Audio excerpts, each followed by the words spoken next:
बड़े दुख की बात है कि लोगों को अपनी ताकत और टैलेंट पहचानने में मुश्किल होती है। वो ज़्यादा कुछ अचीव नहीं कर पाते क्योंकि वो ऐसे रोल्स ले लेते हैं जिसमें वो कमज़ोर हैं। लेकिन रिसर्च से ये पता चला है कि जो लोग ऐसे रोल्स में काम करते हैं जिसमें वो बहुत अच्छे हैं, वो ज़्यादा सक्सेसफुल और अचीवर्स होते हैं। क्या आपको पता है कि आपकी ताकत क्या है? याद रखिए, आपको जिस चीज़ की भी ज़रूरत है वो सब आपके पास है। यह बुक आपको पहला कदम लेने में मदद करेगी। स्ट्रेंथ 2.0 के लेखक कौन है? टॉम रैथ एक अमेरिकन कंसल्टेंट और कई बेस्ट सेलिंग बुक के ऑथर हैं। पिछले 2 दशकों से वो ये रिसर्च कर रहे हैं कि किस तरह काम इंसान के हेल्थ और खुशियों को इम्प्रूव करने में मदद करती है। उनकी बुक्स की 10 मिलियन से ज़्यादा कॉपीज़ बिक चुकी हैं और कई भाषाओं में ट्रांसलेट की गई है। टॉम रैथ इन्वेस्टर, एडवाइज़र और कई स्टार्टअप में पार्टनर भी हैं। वह क्या चीज़ है जो आप बिना किसी मुश्किल से आसानी से कर सकते हैं? आपको क्या करना पसंद है? क्या इसका जवाब आपको तुरंत मिल गया या आपको सोचना पड़ा? अगर आपको इसका जवाब नहीं पता तो अब समय आ गया है कि आप अपनी ताकत और टैलेंट को समझने पर काम करें। यह जानना कि आप किस चीज़ में अच्छे हैं सिर्फ उसे इम्प्रूव नहीं करता, बल्कि आपके पास सक्सेस भी लाता है। आज हम जिस दुनिया में रहते हैं वह हमारी कमजोरियों पर काम करने पर ज़्यादा जोर देता है। यह उतना बुरा नहीं है, लेकिन ऐसा करते हुए आप अपनी ताकत को बेकार कर देते हैं। इस बुक के पहले पार्ट में आप अपने नेचुरल टैलेंट के इम्पोर्टेंस को सीखेंगे। आप देखेंगे कि आप जिन चीज़ों में अच्छे हैं उन पर फोकस करना आपको कहाँ ले जाता है। इस बुक के दूसरे पार्ट में आप एक्शन के 10 थीम्स और आइडियाज़ सीखेंगे। यहाँ आपको अपनी ताकत को समझने में मदद करने पर फोकस किया जाएगा। हर एक थीम को पढ़ते हुए आप आसानी से पहचान पाएंगे कि आप कहाँ फिट होते हैं और कहाँ आप सबसे ज़्यादा प्रोडक्टिव हैं। एक बार आप यह जान जाएं कि आप कहाँ फिट होते हैं तो इसके बाद आपको क्या करना है, उसके लिए यह समरी आपको टिप्स देगी। तो क्या आप अपना बेस्ट बाहर लाने के लिए तैयार हैं?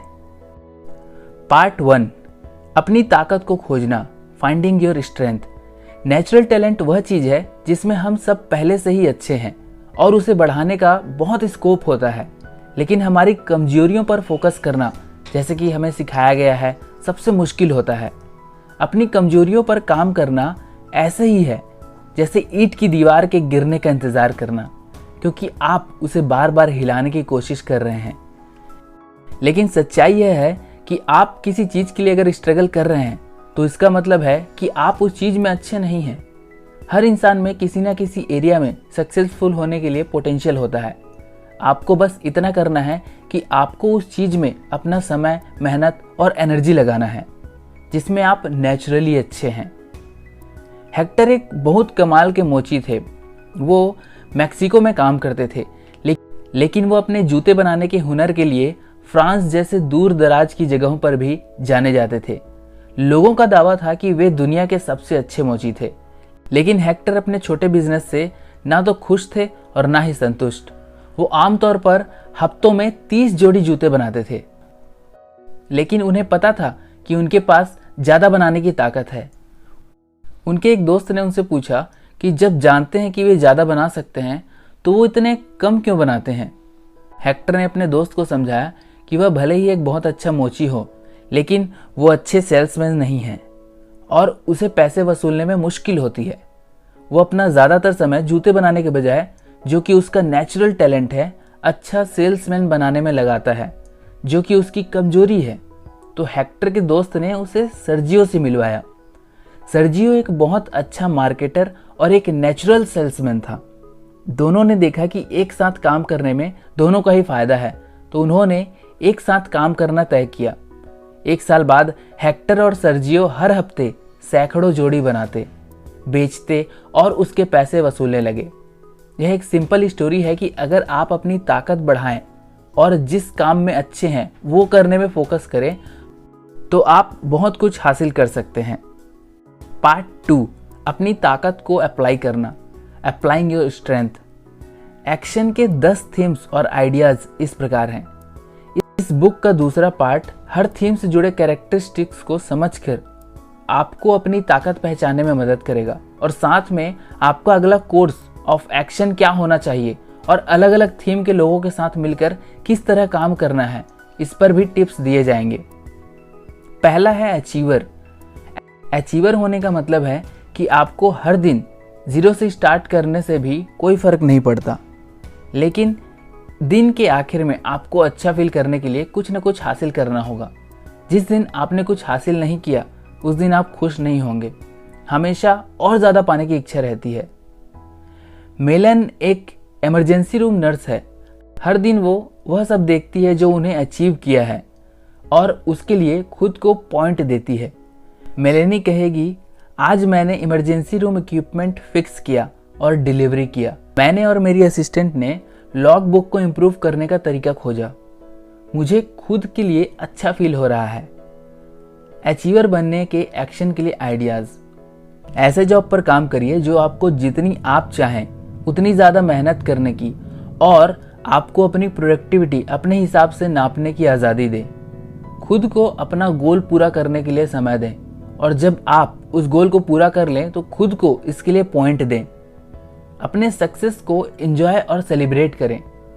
अपने लिए ऐसे मौके बनाएं जिससे आप और ज़्यादा अचीव कर पाएं। अचीवर आलसी लोगों से नफरत करते हैं। आलसियों के साथ कड़ी मेहनत से काम करके उनसे अच्छे रिश्ते बनाएं। अचीवर को बिजी रहना पसंद है। उनके लिए मीटिंग बोरिंग होती है। अचीवर को ऐसी मीटिंग में बुलाएं जहां वह पूरे तरीके से कंट्रीब्यूट कर सके, वरना उसे अपने काम पर फोकस करने देने ही सही है। दूसरा, एडॉप्ट करने की खूबी, एबिलिटी टू एडॉप्ट। एडॉप्टिबिलिटी या एडॉप्ट करने की खूबी का मतलब है अभी में जीना। एडॉप्टेबल लोगों के लिए फ्यूचर वो जगह है जो ऐसी चीज़ों से बना होता है जो हम अभी करते हैं। एडॉप्टेबल होना आपको प्रेशर में भी इफ़ेक्टिवली रिस्पॉन्ड करने में मदद करता है, भले ही ये आपके प्लान्स खराब करे। एडॉप्टिबिलिटी का मतलब है यह समझना कि फ्यूचर फिक्स्ड नहीं है और कुछ भी हो सकता है। जब आप एडॉप्टेबल होंगे तब प्रेशर आपको दूसरों की तरह इफ़ेक्टिव या अनप्रोडक्टिव नहीं बना सकता। लिंडा प्रोजेक्ट मैनेजर है और वह ऑफिस में सबसे शांत इंसान है। उन्होंने यह महसूस किया कि वह अपने कोवर्कर्स के मुकाबले अलग तरीके से रिएक्ट करती हैं। कभी कभी जब कुछ चीज़ें बहुत कम समय में पूरी करनी होती है या अचानक से आ जाए तब बहुत से लोग घबरा जाते हैं। प्रेशर उन्हें डरा देता है, लेकिन लिंडा के लिए ये जिंदा होने की फीलिंग देता है।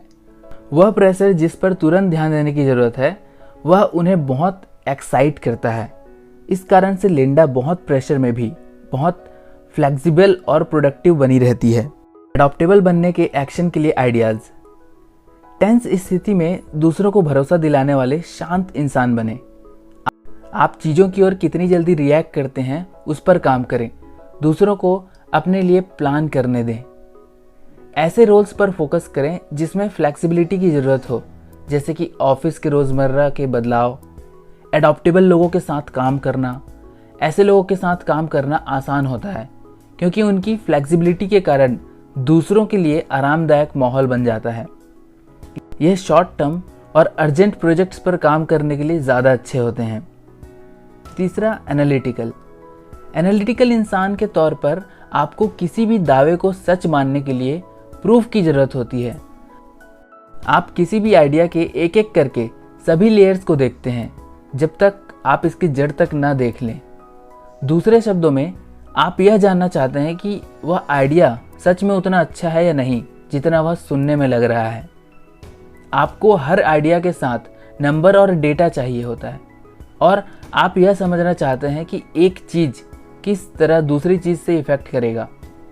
एनालिटिकल होना आपको हर चीज़ की जड़ तक पहुंचने में मदद करता है। लेसी स्कूल प्रिंसिपल है। एक स्टूडेंट के ग्रुप को ऑब्जर्व करते हुए उन्होंने महसूस किया कि उनकी परफॉर्मेंस में यूनिफॉर्मिटी है या फिर बराबर है, जो एक साल से दूसरे साल में एक जैसी है। वही बच्चे हर साल अलग स्कोर करते थे। एनालिटिकल इंसान होने के कारण उन्होंने इसका कारण पता लगाने के लिए बहुत से सवाल किए। जैसे लेसी ने पूछा, वह किस बिल्डिंग में है, कौन से टीचर्स उन्हें पढ़ा रहे हैं और उन्हें पढ़ाने का कौन सा तरीके को यूज़ किया जा रहा है। ऐसे सवालों ने लेसी को इनकंसिस्टेंसी का कारण जानने में मदद किया। एनालिटिकल बनने के एक्शन के लिए आइडियाज़। ऐसे फील्ड में काम कीजिए जो आपको डेटा एनालाइज करने और पैटर्न खोजने दे, जैसे मार्केटिंग और रिस्क मैनेजमेंट। ऐसा कोर्स कीजिए जो आपको एनालिटिकल टैलेंट को बढ़ाने में मौका दे। लोगों को बताएं कि जब यह कोई आइडियाज़ लेकर आपके पास आते हैं तो उनके पास उसे सपोर्ट करने के लिए इंफॉर्मेशन होना चाहिए। एनालिटिकल लोगों के साथ काम करें। ऐसे लोगों को अपने आइडियाज़ बताते समय हमेशा खुद को सपोर्ट करने के लिए ज़रूरत की सभी चीज़ें रखें। चौथा है भरोसा, बिलीफ। भरोसा करने वाले लोगों के लिए कुछ वैल्यूज़ होते हैं जो आसानी से नहीं बदले जा सकते। भरोसा लोगों को खुद में और दूसरों में जिम्मेदारी और अच्छी सोच की कदर करना सिखाती है। ये एक इंसान को ज़िंदगी में पर्पस और संतुष्टि देता है। जब आप भरोसा करते हैं तो आप जो चाहते हैं उसके बीच में कुछ भी नहीं आ सकता। जो आप कर रहे हैं वह आपके लिए ज़रूरी हो जाता है, भले ही उसके लिए आपको तारीफ मिले या ना मिले। लारा एक कॉलेज प्रेसिडेंट है। हर दिन वो घंटों अपने काम में लगाती है, भले ही उसके लायक उसे पैसे मिले या नहीं। हाल ही में उसे पता चला कि वो अपने स्टेट में सबसे कम पैसे पर काम करने वाली कॉलेज प्रेसिडेंट है। फिर भी इससे उसके काम में कोई फ़र्क नहीं पड़ा, क्योंकि लारा मानती है कि मेहनत करना सही है। बिलीवर बनने के लिए एक्शन के लिए आइडियाज़। लोगों को अपने वैल्यूज़ और बिलीव्स बताने से डरिए मत। ऐसे लोगों को अपना दोस्त बनाएं जिनके वैल्यूज़ आपसे मिलते हों। जब लोग आपको अपने बिलीव्स बताएं तो उन्हें जज ना करें। भरोसा करने वाले लोगों के साथ काम करें। दूसरे के बिलीव्स को समझने की और उनकी रिस्पेक्ट करने की कोशिश करें। उनके बिलीव्स की और उनके कमिटमेंट की तारीफ करें और उनका सम्मान करें। पांचवा, कमांड यानी आदेश। कमांड मतलब कंट्रोल लेना होता है। जब दूसरे मुश्किल चैलेंजेस लेने से डरते हैं तब वह इंसान जिसमें कमांड होता है वह बिना डरे इसमें कूद पड़ता है। भले ही सच बोलना मुश्किल हो, लेकिन आप फिर भी सच बोलने के लिए मजबूर हो जाएंगे। सामने से सवाल जवाब आपको डराता नहीं है, क्योंकि आप जानते हैं कि प्रॉब्लम सॉल्व करने के लिए यह पहला कदम है। कमांड में होना आपको सभी को एक साथ रखने के लिए मोटिवेट करता है। डायना एक हॉस्पिटल में काम करती है। वो खुद को बोल्ड या अपनी बात मनवाने वाली इंसान नहीं समझती, लेकिन वह जिम्मेदारी लेती है। उसके जॉब में उन्हें जिम्मेदारी लेनी पड़ती है, जैसे कि वह एक मरते हुए इंसान के रूम में जाती है और उस इंसान की फैमिली अगर कंफ्यूज है, उन्हें नहीं पता कि क्या करना है। आमतौर पर ऐसे में फैमिली डरी हुई होती है और जो हो रहा होता है उसे मान नहीं पाती। इस समय में उन्हें किसी की ज़रूरत होती है जो उन्हें बता सके कि क्या होने वाला है।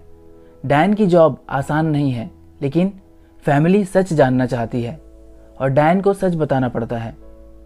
कमांड करने के एक्शन के लिए आइडियाज़। कमांड वाले थीम में होने का मतलब है आपको दूसरों को कंफर्म करना यानी आराम देना है। कमांड होने वाली थीम में होने का मतलब है आपको दूसरों को कंफर्ट कराना यानी कि आराम देना होगा। ऐसा करने के लिए अपना टोन, शब्द, हाव भाव या इशारों अच्छा रखने की प्रैक्टिस करनी होगी। भले ही कोई बात कितनी भी सेंसिटिव हो, लेकिन सच बोलने में शर्माए नहीं। ऐसे माहौल में काम करें जहां पर आपको लोगों को मनाने की ज़रूरत हो, जैसे सेल्स और मार्केटिंग। ऐसे लोगों के साथ काम करना जिसके पास कमांड है, ऐसे लोगों से आप सलाह ले सकते हैं, क्योंकि वे आपको सीधा जवाब देंगे। जब आपको किसी को मनाना हो तो ऐसे लोगों को इसे करने दें। छठवां, कंसिस्टेंसी। इस थीम के लोगों के लिए बैलेंस बनाए रखना बहुत ज़रूरी होता है। कंसिस्टेंसी मतलब है सभी के साथ बिना उसका स्टेटस देखे एक जैसा व्यवहार करना। इसमें आपको यह पसंद नहीं होगा जब लोगों के बैकग्राउंड या जान पहचान की कमी के कारण उनके साथ खराब व्यवहार किया जाता है। आपको ऐसा लगता है कि आपको ऐसे लोगों को खराब व्यवहार से बचाना चाहिए। जेमी एक मैगजीन एडिटर है। वो लकी थे कि उनकी फैमिली उनका ट्यूशन फीस और एनबीसी में इंटर्नशिप का खर्चा उठा सकती थी, लेकिन जेमी को यह पसंद नहीं था कि दूसरों को सेम फ़ायदा या अधिकार नहीं मिलता। हालांकि उनके फाइनेंशियल कंडीशन में उनका कोई कंट्रोल नहीं है, जेमी ने एक स्कॉलरशिप प्रोग्राम बनाने का फैसला किया जिससे गरीब घर से आए जर्नलिस्ट भी अच्छी जगह इंटर्नशिप कर सकें। कंसिस्टेंट इंसान बनने के एक्शन के लिए आइडियाज़। ऐसे रोल में काम कीजिए जो आपको सबके लिए बैलेंस बनाने दें। ऐसे वैल्यूज़ बनाइए जिन्हें बदलना या जिसे छेड़छाड़ करना आसान ना हो। कंसिस्टेंसी थीम वाले लोगों के साथ काम करें। चेंज के समय में उनका साथ दें क्योंकि वो माहौल का अंदाज़ा लगाने में अच्छे होते हैं। उन्हें डिसीजन लेने दें क्योंकि वे समानता और फेयरनेस पर विश्वास करते हैं। 7वां है डेवलपर। डेवलपर थीम के इंसान होने के कारण आप दूसरों में पोटेंशियल आसानी से देख सकते हैं। आपको लगता है कि सभी में पावर होती है और आप उन्हें वह पावर ढूंढकर कामयाब होने में मदद करना चाहते हैं। आप ऐसे इंटरेस्टिंग और चैलेंजिंग आइडियाज़ खोजते हैं जो उनकी ग्रोथ में मदद कर सके। दूसरों को कामयाब होता हुआ देखकर आपको खुशी होती है। जब आप डेवलपर होते हैं तो लोग आपके पास इंकरेजमेंट और सही सलाह लेने आते हैं। एना एक नर्स है जिसकी एक पेशेंट थी जिनके लंग्स खराब हो चुके थे और उन्हें पूरी ज़िंदगी ऑक्सीजन पर रहना था। पेशेंट एक यंग औरत थी जो कि अब कभी नॉर्मल ज़िंदगी नहीं जी सकती थी। एना उस पेशेंट के पास गई जिसे सांस लेने में मुश्किल हो रही थी। उस पेशेंट को लग रहा था कि वह अब कभी काम नहीं कर पाएगी और अपनी फैमिली को सपोर्ट नहीं कर पाएगी। पेशेंट बहुत दुखी थी और सुसाइड करना चाहती थी। तो एना ने उसे कहा कि ऐसी चीज़ पर फोकस करें जो वो कर सकती हैं, न कि ऐसी चीज़ पर जो वो नहीं कर सकती। एना को पता चला कि वो आर्ट और क्राफ्ट बनाने में बहुत अच्छी थी। एना ने उनसे कहा कि वो अपनी फैमिली को सपोर्ट करने के लिए अपने आर्ट वर्क को बेच सकती है। पेशेंट ने एना से कहा कि उनमें मुश्किल से दिन में 1 बर्तन धोने की एनर्जी है। तो एना को कैसे लगा कि वो कुछ बन सकती है। एना ने उनसे कहा कि आज 1 बर्तन धोना काफ़ी है, क्या पता कल उनके पास 2 बर्तन धोने की एनर्जी हो। डेवलपर बनने के लिए ऐसे रोल में काम करें जो आपको दूसरों के पोटेंशियल देखने और डेवलप करने दें। उन सभी मेंटर्स के बारे में सोचिए जिन्होंने आपको ग्रो करने में मदद किया है और उन्हें अपना पोटेंशियल देखने के लिए धन्यवाद दें। जब दूसरे कामयाब हों तब उन्हें अपना ग्रोथ बढ़ाने के लिए ज़रूर कहें। डेवलपर थीम वाले लोगों के साथ काम करें। डेवलपर को उनके कंट्रीब्यूशन याद दिलाएं कि कैसे उन्होंने अपने इनकरेजमेंट से दूसरों की कामयाब होने के लिए मदद की है। जब आप दूसरों को उनके काम के लिए पहचान दिलाना चाहते हैं तब आप डेवलपर की मदद लें क्योंकि वे आपको सही सलाह देंगे। 8वां, सहानुभूति यानी एम्पैथी। एम्पैथी मतलब खुद को दूसरों की जगह रख कर देखना ताकि यह समझ सके कि दूसरे क्या फील कर रहे हैं। आप हर बार उनकी बात से सहमत नहीं हो सकते और ना ही उन पर तरस खा सकते हैं, लेकिन आप समझते हैं कि वह क्या कहना चाह रहे हैं। आप उनके अंदर की आवाज़ सुनते हैं जो और कोई नहीं सुनता। आप हमेशा जानते हैं कि आपको क्या और कैसे कहना है ताकि वो खुलकर आपसे अपने मन की बात कह सकें। इसलिए लोग आपसे कुछ भी कहने के लिए सेफ फील करते हैं। हाल ही की मीटिंग में एलिस के कलीग ने बोर्ड के सामने एक नया आइडिया रखा। वह आइडिया उनके लिए बहुत इम्पॉर्टेंट था, लेकिन जब उनसे वो आइडिया बताया तब किसी ने उसकी तारीफ नहीं की। वह कलीग इतनी दुखी थी कि मीटिंग के कई दिन बाद तक वो नॉर्मल नहीं हुई। एलिस ने देखा कि वो उदास है और मीटिंग में जो हुआ उसका उस पर बहुत बुरा असर हुआ है। तो एलिस ने अपनी कलीग से बात करने का फैसला किया। एलिस को पता था कि उन्हें क्या बात करनी है जिससे उनकी कलीग उनसे कंफर्टेबल खुलकर बात कर सके। जल्द ही कलीग उन्हें बताने लगी कि वो क्या फील कर रही थी। एलिस समझ सकी कि उनकी कलीग क्या फील कर रही है क्योंकि उनमें एम्पैथी थी। एम्पैथी रखने के लिए एक्शन के लिए आइडियाज़। जब आप दूसरों को खुद के लिए या दूसरे के लिए कुछ गलत करते देखें तब उसके लिए एक्शन लें। ऐसे रोल लें जिसमें आप मेंटर का काम कर सके। अपने एम्पैथी थीम को दूसरों को अपनी बातों और दयालु व्यवहार से इनकरेज करने के लिए यूज़ करें। एम्पैथी रखने वाले लोग के साथ काम करें। जब आपको जानना हो कि दूसरे कैसे फील कर रहे हैं, तब ऐसे इंसान से पूछिए जिसमें गहरी एम्पैथी यानी कि हमदर्दी हो, क्योंकि ये दूसरों की इमोशंस की ओर सेंसिटिव होते हैं। जब आप एम्प्लॉयर्स या कस्टमर को समझना चाहते हैं, इन लोगों की मदद कीजिए। एम्पैथी रखने वाले लोग बातचीत करने में और परेशानी समझने में ज़्यादा अच्छे होते हैं। 9वां, इंडिविजुअलाइजेशन यानी कि व्यक्तिकरण।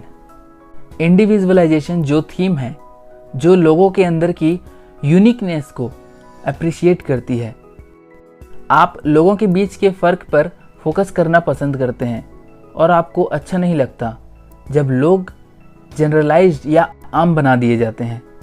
आप हमेशा लोगों के स्टाइल, सोचने का तरीका, पसंद और मोटिवेटिंग फैक्टर जानना चाहते हैं। जब आपके पास इंडिविजुअलाइजेशन टैलेंट हो तो आप हमेशा अपने दोस्त के बर्थडे के लिए बिल्कुल सही गिफ्ट चुनते हैं। आपका लोगों और उनकी करीबी ऑब्जर्वेशन आपको उन्हें ज़्यादा अच्छे से समझने में मदद करती है। एंड्रिया एक इंजीनियर डिज़ाइनर है। उनका काम लोगों के घरों को नए तरीके से सजाना है। जब एंड्रिया लोगों से यह पूछती है कि उन्हें अपना घर कैसे सजाना है, तो ज़्यादातर लोग उसका जवाब नहीं दे पाते। क्लाइंट पूरी तरह से नहीं समझ पाते कि उन्हें क्या चाहिए। हालांकि जब वो लोगों से उनके घर में उनकी फेवरेट जगह पूछती है, तो वो मुस्कुराकर उन्हें सीधा वहाँ उस जगह पर ले जाते हैं। इस तरह से एंड्रिया समझ पाती है कि उनके क्लाइंट किस तरह के इंसान हैं और उन्हें क्या चाहिए। इंडिविजुअलाइजेशन के एक्शन के लिए आइडियाज़। अपने लिए ऐसे रोल्स चुनें जहां पर आप आसानी से लोगों की यूनिकनेस को पहचान सकें और उन्हें बढ़ा सकें। लोगों को यह बताएं कि सभी के साथ अलग तरीके से लेकिन समानता के साथ व्यवहार करना सही है। इंडिविजुअलाइजेशन थीम होने के कारण आप लोगों की पसंद नापसंद को पहचान सकते हैं और उन्हें उस जगह को पहचानने में मदद कर सकते हैं जहां वह फिट होते हैं। ऐसे लोगों के साथ काम करें जिसमें इंडिविजुअलाइजेशन है। जब आपको दूसरों का नज़रिया समझने की ज़रूरत हो, तब इन लोगों की मदद लें। 10वां है जिम्मेदारी यानी कि रेस्पॉन्सिबिलिटी। रेस्पॉन्सिबिलिटी मतलब जो आप कर रहे हैं उनके पूरे होने तक उसकी जवाबदारी लेना। जब आपसे की गई उम्मीदों को आप पूरा नहीं कर पाते, तो आप ऐसे रास्ते खोजते हैं जिससे आप दूसरी पार्टी को उनकी भरपाई कर सकें। आप बहाने नहीं खोजते और आप जानते हैं कि माफ़ी मांगना काफ़ी नहीं है। आप चीज़ों को ठीक करने के लिए कुछ भी करेंगे और लोग अक्सर आपको नई जिम्मेदारी देना चाहते हैं क्योंकि वह जानते हैं कि आप वह काम पूरा और ठीक से करेंगे। यह भी हो सकता है कि लोग इसका फ़ायदा उठाएं। हमेशा ऐसी जिम्मेदारी उठाएं जो आप पूरी कर सकें। जिम्मेदारी लेने के एक्शन के लिए आइडियाज़। इंटरव्यूअर को अपने जिम्मेदार होने के टैलेंट के बारे में बताएं और इस बात पर जोर दीजिए कि आप अपने एक्शन की जिम्मेदारी लेते हैं। ऐसे लोगों के साथ काम कीजिए जिसमें जिम्मेदारी लेने का टैलेंट हो, क्योंकि ये लोग आपको मोटिवेट करेंगे। जिम्मेदार लोगों के साथ काम करें। जिम्मेदार लोगों को कभी भी काम जल्दी पूरा करने के लिए जोर न दें, क्योंकि उन्हें पसंद नहीं कि स्पीड को क्वालिटी से ज़्यादा इंपॉर्टेंस दिया जाए। ऐसे लोग जब कुछ गलत कर देते हैं तो वह उन्हें बहुत ही अफेक्ट करता है। उन्हें ऐसी सिचुएशन से बचने में मदद करें जिसमें उनसे कोई गड़बड़ी हो। उन्हें आराम से समझाइए कि जब तक वो अपने हाथ की जिम्मेदारी पूरी ना कर लें, वो कोई नया जिम्मेदारी ना लें। कंक्लूजन, तो आपने सीखा कि अगर नेचुरल टैलेंट पर फोकस किया जाए तो वह किसी को भी ज़्यादा अचीव करने में मदद कर सकता है। हम बहुत कुछ अचीव करने के चक्कर में फेल हो जाते हैं क्योंकि हम अपनी कमजोरियों पर फोकस करते हैं, लेकिन यह तरीका हमें ज़्यादा दूर तक नहीं ले जा सकता। एक्स्ट्राऑर्डिनरी रिजल्ट पाने के लिए अपनी ताकत पर समय लगाएं। आपने ताकत के 10 थीम्स के बारे में सीखा। आप एक अचीवर, एक एडेप्टेबल या एनालिटिकल इंसान या स्ट्रॉन्ग बिलीफ वाले इंसान बन सकते हैं। हिम्मत, कंसिस्टेंसी या हमदर्दी आपकी ताकत हो सकती है। यह जिम्मेदारी लेना, इंडिविजुअलिटी देखना या दूसरों के अंदर पोटेंशियल को डेवलप करना भी हो सकता है। उम्मीद करते हैं कि इस बुक ने आपको अपनी ताकत पहचानने में मदद की होगी और आपको ये सिखाया होगा कि आप आगे इम्प्रूव कैसे कर सकते हैं। दूसरों को कुछ आसानी से और परफेक्टली करते हुए देखकर निराश ना हो। खुद को याद दिलाएं कि हम सब कहीं ना कहीं से शुरुआत करते हैं। जो टैलेंट आप में है उसे डेवलप करने के लिए छोटे छोटे कदम लेने से डरिए मत, खुद पर विश्वास कीजिए। तो दोस्तों, ये वीडियो आपको कैसा लगा? अगर अच्छी लगी तो लाइक कीजिए और नए हो चैनल पे तो सब्सक्राइब जरूर कीजिए, क्योंकि इस टाइप की बुक समरीज मैं और लेकर के आते रहूँगा। Thanks for watching.